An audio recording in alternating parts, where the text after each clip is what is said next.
تو قربانی کے شرائط بیان کیے گئے ہیں، مسلمان ہونا، آزاد ہونا، یہ جب جو شرائط بیان کیے گئے ہیں، کیا ان میں سے کوئی ایک بھی شرط چھوٹ جائے تو قربانی ہوگی یا نہیں؟ یا سال بھر ان سارے شرائط کا ہونا ضروری ہے؟ تو یاد رکھیں، سارے شرائط کا ہمیشہ ریگولر ہر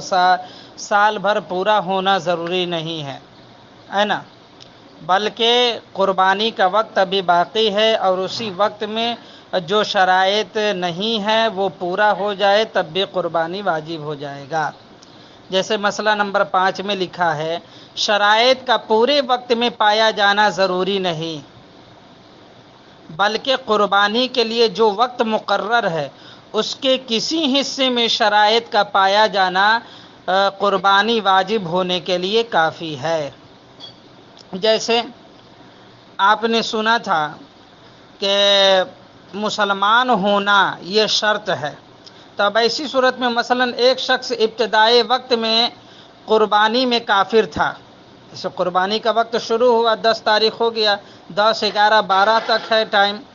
تو 10 تاریخ کو وہ کافر تھا، اب وہ مسلمان ہو گیا، صرف ایک یہی شرط کمی تھی، مسلمان ہونا، یہ پا لیا گیا تو اس پر بھی قربانی واجب ہے،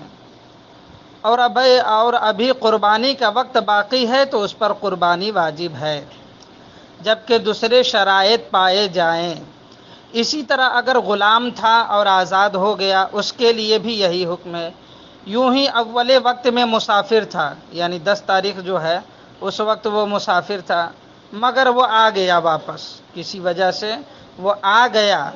اس نئے وقت میں، یعنی ابھی وقت باقی ہی ہے، 3 دن قربانی ہو سکتی ہے، 3 دن کے اندر ہی میں پہلے ہی وقت ختم ہونے سے پہلے ہی وہ اپنے ملک میں آ گیا، مقیم ہو گیا، تو اس پر بھی قربانی واجب ہو گئی۔ یا یہ کہ 10 تاریخ کو کوئی شخص فقیر تھا، پیسہ نہیں ہے، اچانک کہیں سے آ گیا، کہیں سے ملنے والا تھا وہ مل گیا، یا کہیں سے کچھ پیسہ ہی گرا ہوا تھا مل گیا، قسمت کی بات رہی، فقیر تھا، ہے نا، اور وقت کے اندر ہی مالدار ہو گیا،